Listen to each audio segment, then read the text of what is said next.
مومنو، جب تم نماز پڑھنے کا قصد کیا کرو تو اپنے منہ اور کوہنیوں تک ہاتھ دھو لیا کرو، اور سر کا مسح کر لیا کرو، اور ٹخنوں تک پاؤں دھو لیا کرو،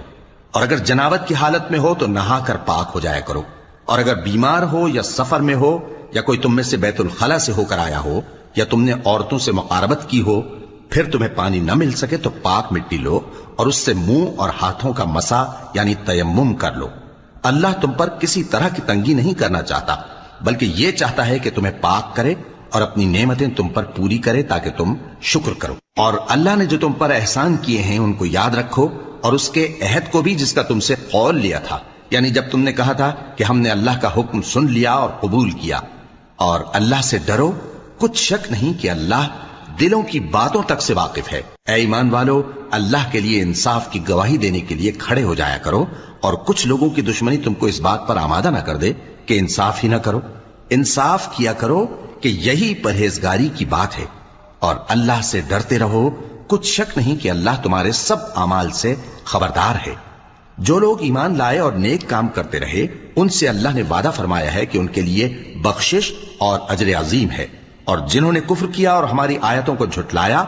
وہ جہنمی ہیں۔ اے ایمان والو، اللہ نے جو تم پر احسان کیا ہے اس کو یاد کرو۔ جب کچھ لوگوں نے ارادہ کیا کہ تم پر دست درازی کریں تو اس نے ان کے ہاتھ تم سے روک دیے، اور اللہ سے ڈرتے رہو، اور مومنوں کو تو اللہ ہی پر بھروسہ رکھنا چاہیے۔ اور اللہ نے بنی اسرائیل سے اقرار لیا تھا، اور ان میں ہم نے 12 سردار مقرر کیے تھے،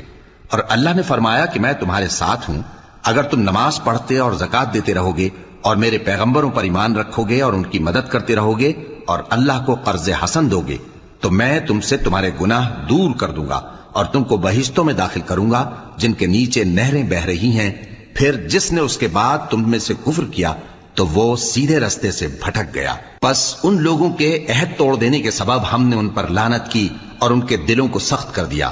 یہ لوگ کلمات کتاب کو اپنے مقامات سے بدل دیتے ہیں، اور جن باتوں کی ان کو نصیحت کی گئی تھی ان کا بھی ایک حصہ فراموش کر بیٹھے، اور تھوڑے آدمیوں کے سوا ہمیشہ تم ان کی ایک نہ ایک خیانت کی خبر پاتے رہتے ہو، سو انہیں معاف رکھو اور ان سے درگزر کرو۔ اللہ احسان کرنے والوں کو دوست رکھتا ہے۔ اور جو لوگ کہتے ہیں کہ ہم نصارہ ہیں، ہم نے ان سے بھی عہد لیا تھا، مگر انہوں نے بھی اس نصیحت کا جو ان کو کی گئی تھی ایک حصہ فراموش کر دیا، تو ہم نے ان میں قیامت تک کے لیے دشمنی اور کینہ ڈال دیا، اور جو کچھ وہ کرتے رہے اللہ عنقریب ان کو اس سے آگاہ کر دے گا۔